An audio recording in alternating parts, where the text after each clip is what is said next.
Hi there, welcome to our channel. I'm Vic. I'm Nick. And we are NV Board Gaming. And today we're looking at Alma Mater. This is a 2 to 4 player game. It's published by Edgar Spiel. And it's designed by Femina Brasini, Virginio Gigli, Stefano Luperto, and Antonio Tinto.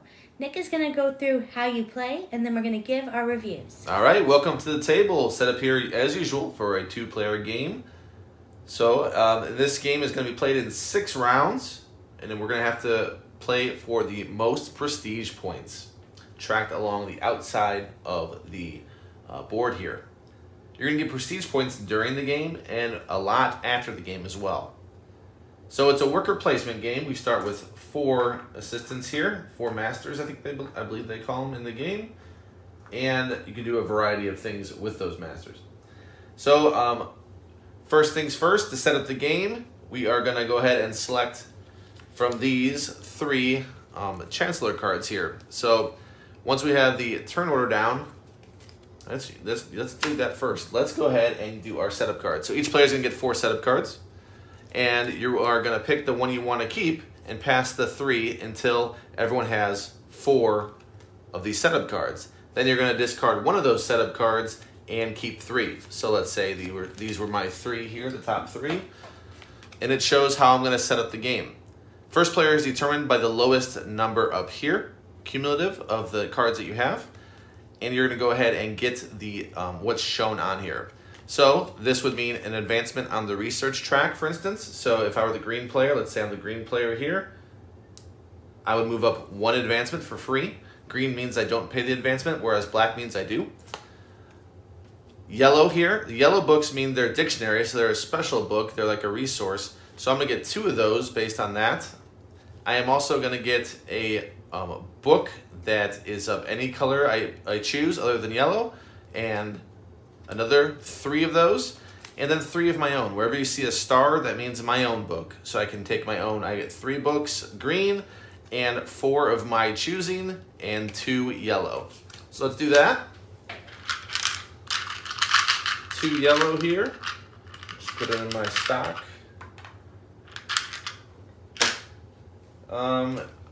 Let's see, 4. So 1 advancement. 3 of my own. And at this point, I'll go into that in a second, I'm going to grab, say I get 2 red and 2 blue. Now you notice there's red and blue, meaning it looks like there's 3 players, but that's not the case. We have a dummy player.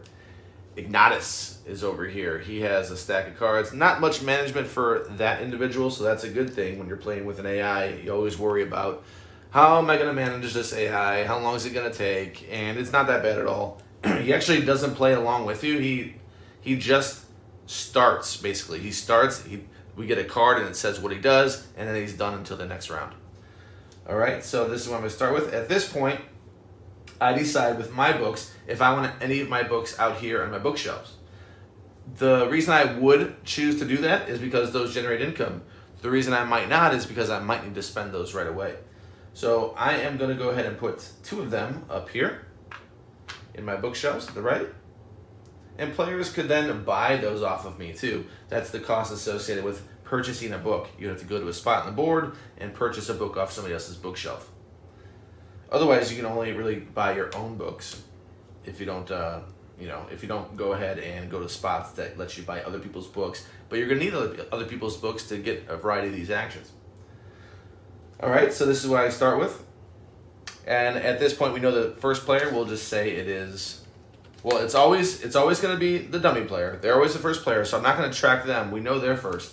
But between me and my opponent, who is first? So we'll just say that the green player is first because that's how it's set up right here. And we can go ahead and go into some of these actions.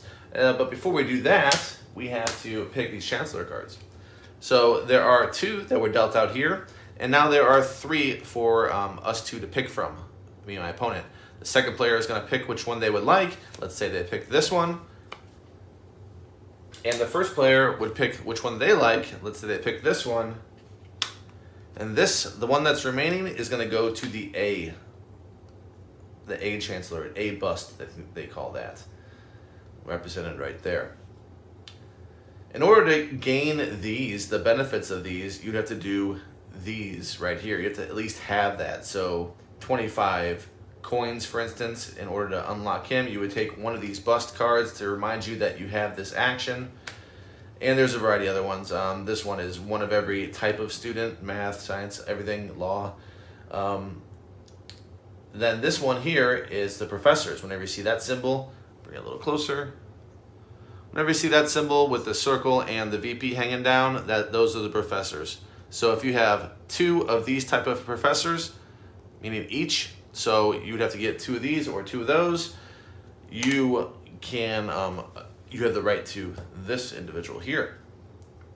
Also, when you gain those, you're going to get a benefit immediately right here, an extra worker, or those books, and or those upgrades based on where you went. All right, so with that out of the way, let's get started. Let's see some actions. So up here, let's go ahead and, before we do that, let's go ahead and show what we're going to do with this dummy player here. He's going to advance 2. Easy to manage. We're just going to move blue. He's the blue player. I have the red player off the screen because it would get too cluttered, but that's my opponent. They're going to get 2 of their own books. And we'll just throw them up here for now. And they are going to clutter the board with their folks. They are going to go this symbol, to this symbol, and to this symbol based upon this. And this is what worker placement areas where if it's gray in the circle, that means only one person can go to them without paying a penalty.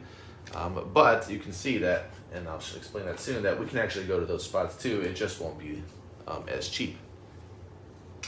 All right, so looking at what I have here, I have 2 red, 2 blue, and 1 green. And this might be off camera, so I'm gonna pull those up. This is what I have in my stock right now.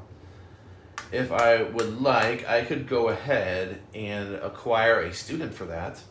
So let's see how that works. So I would like to spend a worker to go here, and then I can acquire any of these students based on this, what this payment is. So this is be the most cost effective. So I'm gonna go ahead and do that for round 1. I wanna acquire this one. So I will pay 2 equal books, blue. That would be of level 1 and 2. In the first round, we don't care about that, but we will. This will be based on this track right here. I'll explain that once we go through a round. But right now, we don't care because that has not been set until after the first round. So 2 books, which would be 2 blue, 1 of any other color. I'll do my own because they're easier to acquire. And I can now pay for one of these. Any of this, and sorry, it'd be this one right here, obviously, because I assigned here, so I can only do those. I paid for this one. If I wanted to, I can pay an extra one and go to this one. But let's just keep the reds. All right, so I can go ahead and do that as an action, and I acquire this. This is saying that every time I do this bishop action right here, how many ever workers I put there, I get that many coins. Plus, I can do an upgrade, but I have to pay for it because you notice it is a black upgrade as opposed to a green one. The green ones are free. The black ones that move up, you have to actually pay a cost. Or, in some cases, just have something. You know, it might be like just as a prerequisite that you have to have something in order to do that.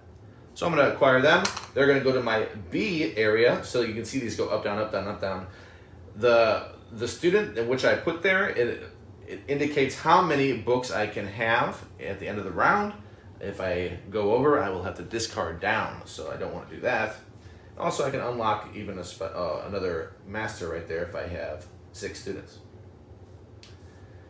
So now I have that bonus of that art student went ahead and supplied me, and then my opponent would go and do the same type of thing, assign a worker. So let's go over some more actions. So we know these are acquiring students. These are acquiring professors. So this spot would allow us to acquire one of these professors here. I would pay the money associated with that professor. If I wanted this one right here, I would pay the money, which is 6 coins right here, 3 books of the same type, then 2 books of the same type, and then 1 more book of another color.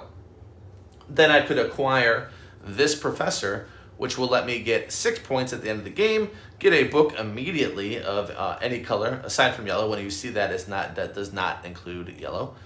And I right now have an ability, once per round, I can do a free upgrade on the research track up here. The reason you're doing research is because a few things. It indicates this, and at the end of the game, this is actually points, and it's an income track a little bit too, because if you're a level 1, you get 0, if you're level 2, you get 1, and if you're level 3, you get 2.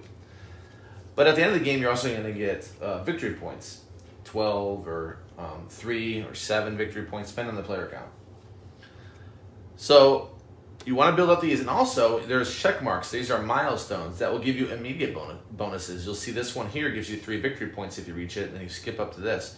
This one would give you 3 books not the same color, 3 books not the same color, and a dictionary, and so forth and so on, all the way up to the top, which gives you 15 coins if you were to reach that. So they will give you bonuses if you do build up on these, but there is a cost to them if you do not use green. But this one gives you the free one, so I would take this if I paid the price, and I put the books out there as a reminder. If someone else wanted to acquire the other one, it would not cost them money because I covered it with books.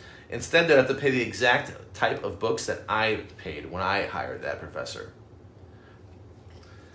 So that will lead me to another action. As opposed to sending out a worker and doing an action like that, you can do a lecture. All you do, it'll exhaust this professor and do the lecture action shown on the card. In this case, a free upgrade on your research. Those are the 2 types of actions you're going to be doing: assigning a worker or doing a lecture. So let's say I did it, and I will move up again. This now shows that I'm ahead of green because I'm on top, I'm ahead of blue because I'm on top. My marker is on top of blues right now, so technically I'm in first place on the research track. So other actions. So you can go up here and get these ones that cost quite a bit more. You can see 8 coins, and then even 4, 3, 2 of the same type, and 1. So that these cost quite a bit, but they do give you more victory points and end game points. Well, not necessarily end game points, but ongoing points that you can go ahead and exhaust these and keep getting victory points. So these can be very nice, but very costly. Okay, other actions. You can go here, spend 10 coins to get 7 victory points. Here, which this person clogged up, if I wanted to go there, I can go ahead and assign 2 workers. That's what I mentioned earlier, that I have to assign more workers to do that action. So I can assign 2 workers to do that action. I have 2 choices here. I can either do 3 upgrades paid, 1 free upgrade, or research, I guess I can call them. Or I can, instead of that, I could go over here and spend $3 for, and that's not the currency they use in this game, but I'm just going to keep saying dollars or bucks, whatever. 3 money for a book of my choice. Again, it can't be yellow, but 6, I could technically do a yellow right there and book, or 9. You can do 2 dictionaries and a book for $9. Here is where you get money straight up. So if you assign 1 worker there, you get 2, and then you can assign more than 1 at once. You can just go ahead and do that. You would get 5 coins if you assign 2 workers, or 8 coins if you assigned all 3. Here, this is where I mentioned you can acquire other people's books. So you will look at a player that you would want to acquire a book from that has books on their shelf, and you would spend the money that is above that bookshelf. And then if they have a side showing that has victory points on it, which we all start the game with that side showing, you will gain that many victory points and flip it over so that bookshelf can never earn you victory points in the future. And you will take that book. So you pay the cost to the person, and if it were the dummy player, it would just go to the supply. They do not collect money. So you could go ahead and pay the dummy player and take the victory points that way. Or you can spend $4 per dictionary you need. All right, those are some of the actions right there that you can do. You also have some actions you might acquire on your board from students. You can see their spots here that you can assign a worker. You actually start the game with 1. That is how you acquire books of your own type. So you can acquire up to 6, $1 each of your own, and it'll show a symbol on there that lets you do a black upgrade, a black research to move the track. And it shows this in the corner of the board. You probably can't see it all that well, but that's what it's doing. That is pre-printed on there, so everyone starts with that ability. All right. So after the round's over, everyone has decided to pass. They cannot either lecture or deploy a master. We will then go through this end round summary here. We will determine first player order. First player order is whoever has the most masters here at the bishop area. In this case, it would be green, obviously, because red did not put any here, nor did blue, and I don't know if blue ever does, to be honest. Blue, I have not seen blue go here. So, the dummy player. So, they would be here. If it were a tie, it would be whoever's first, whoever was the first one to go there. So keep in mind, you want to keep track of who was first to go there. We just keep it to the right, the far right, to remember that green player was there first, because if red player went ahead and put 2 masters there, they would not take over turn because the green player was there first. So we set out the first player. We discard down to the number of books that are allowed to us in storage. We now reveal what order the books can go in up here. So this track I was talking about, right now, green's in first. So green, we're going to take 1 book out for every color in the game right now. So I'm going to go ahead and do that. Green is ahead of the game, so they're actually going to go in last, so they're a level 1 book. Blue is next. And then red is in last, so they're going to go out here, which will actually give them more income. Next, we're going to unexhaust our professors. So if we used our professors, which we should have, we will go ahead and upright them. Then we will get our workers back, return them to our dormitory. And we are going to advance this to the next round and collect income. So income could be gained from anything that shows that handout. So you can see there's these hands out on this student. If we were to acquire him, we would look to gain a coin and a dictionary there, because this bottom symbol shows an ongoing after every round and income. We don't have that person though. We don't have anyone like that would give us income. So instead we would get our income based on this and the books. Well, I'm at 0, so the top left one is actually 0. I don't get any coins from that, but I do get 2 coins from having 2 books of my own type on my bookshelf. And I could not have other people's books there, just keep that in mind. I can only decide to put my books up there when I earn them. So I will get $2 for these. Also note that this person at the beginning of the game gave me an ongoing ability. So technically, if I did this action and got a student, I put the student in the B section, and she triggered this off. So she's going to give me a dictionary and $3.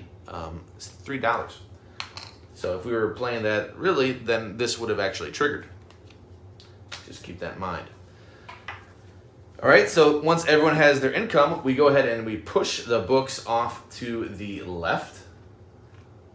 Push the bookshelves off the left, so one of them is going to fall off. This will become to the top of the board, and the one that was extra now goes to the far right of the board. And we start again. We just keep playing. If we hit 15 victory points during the game, we get another worker, another master, and that should about cover basically what you're doing in this game. At the end of the game, there's final scoring. I will go ahead and pull all these tokens off so I can show that to the camera of the symbology, because a lot of this game is symbology. Once you learn the symbology, you're pretty close to being good to go. So it's saying that all your books, not the yellow ones, all the books of the player colors give you 1 coin at the end of the game. Then on top of the money that you collected and the money you just got for trading those books in, you are going to get, for every 4 coins, you'll get a victory point. For every dictionary you have, the yellow books, you're going to get 1 point. The tracks, based on the player count, you're going to get points for that. You're going to get 12 if you're in first place. So at first place, technically, like I said, it was green, but that doesn't give them a bonus. Here's where they actually do get a bonus. At the very end of the game, if they're in first, if they are the highest up on the research, they don't have an income phase. They don't care about that at the end. There is no income phase at the end. But you do get those 12 victory points for being in that spot.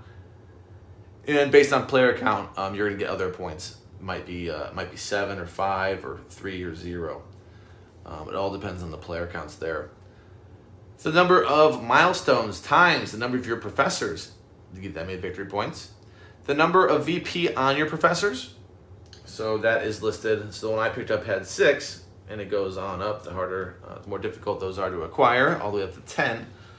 So the number of VP listed on those. The number of VP on your mathematics students. That has a pi symbol here. These are also the toughest to get, but you'll notice they have multipliers of victory points. So this one's saying, as many students as you have, you get that many victory points, because it says 1 times students. In this case right here, there's a bunch of other ones. There's ones for the bust here for acquiring these 3 times. So that's the max of 9 because you have 3 of them out there. And let's see. The number in your A row and your B row times together gives you victory points. And the busts. So if you have all 3 of them, you're going to get an additional 12 victory points. If you have all 3. If you have 2, you're going to get 7. And if you have 1, you're going to get 3. And there you go. That's how you play pretty much Alma Mater. Let's go back up and we'll tell you what we think. All right, there you go. That's how you play Alma Mater. This is the game that came after Coimbra, so you'll notice a lot of the art, similar style art. The gameplay doesn't feel really the same though. You're not doing the dice placement or anything like that. You're doing the worker placement stuff, so if you like worker placement, this might be up your alley. If you like Euros, this might be up your alley. I like the quality of this one. I'm just jumping right in right now. I like the quality of this game. I like the recessed boards. That's always nice when you get a game that has your own player boards and they're recessed. That's super nice. I never take that for granted. It's always really nice to see that when you have tiles moving around. You got the those bookshelves that are falling off and things like that. So it is nice to just slide them. And I like the quality components. I think it's a high quality game. I think the books are excellent. That's going to be the very first thing that pops out. Are those books. They even have pages. Yeah, that's really nice. I mean, you don't open it into pages, no, but you can see there's the lines. like lines. Yeah, it's very detailed. That's what I meant to say. Yeah, super nice. Nice chunky pieces. I do think it is kind of a dry Euro. It is. I think it might be a bear to teach a little bit. The rating on Board Game Geek isn't over a 4 in difficulty out of 5. It was 3.77. I just looked. And that's a fairly heavy game. That's not super heavy, but it's fairly heavy. You're not going to teach this to everybody. It's going to take the right people that are really into the hobby to enjoy this game to its fullest. We only played it at 2, so there is a dummy player that what's his name? Starts with I. Ignatius. Yeah. So and it's not that bad as far as dummy players go. It's pretty easy to maintain because they do their actions right at the beginning. And you don't have to worry about it for the rest of the round. You just go back and forth during your actions. I'm not going to give it a tremendous score, but I did enjoy my plays. I thought it was a good game. I'm not going to get rid of it just yet. So it's going to stay in the collection, so that's right there is a good approval. I'm going to score it an even 8. So I do enjoy this game. I would recommend it if it sounds like a heavy-ish Euro.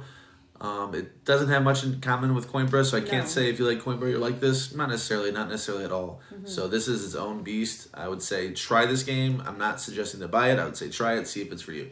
That's exactly how I feel. It was really hard to come up with a score for this game because even though I didn't win, that usually impacts it. But in this case, it really didn't.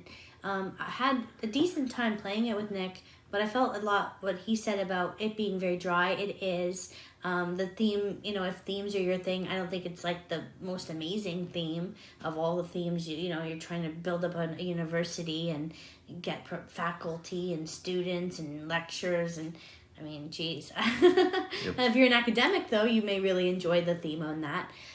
The quality is really great, as Nick said. The game is tough. It feels like a lot of the resources, you want to do so much with your turn, but then you're limited and you can't quite do all the things you want. And then as people start taking other people's books from their libraries and flipping them, those points become inaccessible. You're losing points that you need to spend at times to move up the reputation track. So the track management, if you enjoy that, that's a big component of it, is trying to get up that track, getting the stuff you need, but also doing other things. So the Hall of Fame, there's a lot of different actions, which I like. I like that there's a lot of spots that are different. So you're not doing the same thing.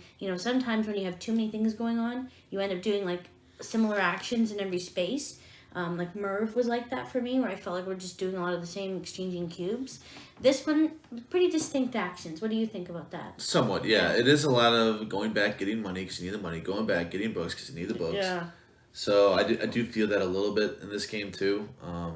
Yeah, because you're going to run out of those real fast. You're going to run out of the money real fast. You're going to run out of the books you were using, which it actually is really gratifying when you collect the right amount of books in the right sequence to get one of those high professors that are really tough to get. Like you need 4 of a kind, then 3 of a kind, then 2 of a kind, then a solo. And the levels of the books that change as the reputation is adjusted is pretty clever too. Yeah. Like you're at 1, 2, 3, and it's like, oh, and then it could change, and those books aren't ones anymore. That's one thing I actually didn't care for. Yeah, I know. I mean, it's interesting, but it's not a good thing. I didn't like it either because I couldn't buy anything because I never had the right books. I feel like in a 2-player game that suffered that little mechanic right there, where you're doing the levels. It kind of, it's just unneeded complexity, kind of. Yeah. But it's incentivizing you to do that track. But I'm already incentivized to do that track because at those certain spots I get a huge bonus. Yeah. I get like 3 of a kind, like 3 different books or something. I don't know. I just feel that spot was just a little questionable at 2 players. Yeah, that's probably the worst part for me. And like, if I had to pick up a bad thing, it's the book levels and the difficulty I found at times to have what I needed, and going back and having to get, as Nick said, the same resources over and over. So my score for this is a 7.9. Very close to Nick's score. I didn't want to be the one to be the reason he didn't want to keep it in the collection or be a bummer. So I'm glad we're kind of aligned on our feelings about it. But yeah, give it a try. It might be hard to teach for people who are new to the hobby, so I would say stick to the seasoned vets, the people who have played Euros before. Sure. We hope that you found this review informative, and if you like this video, please give us a thumbs up and subscribe to our channel for more great videos. We'll see you next time. Bye-bye. Bye.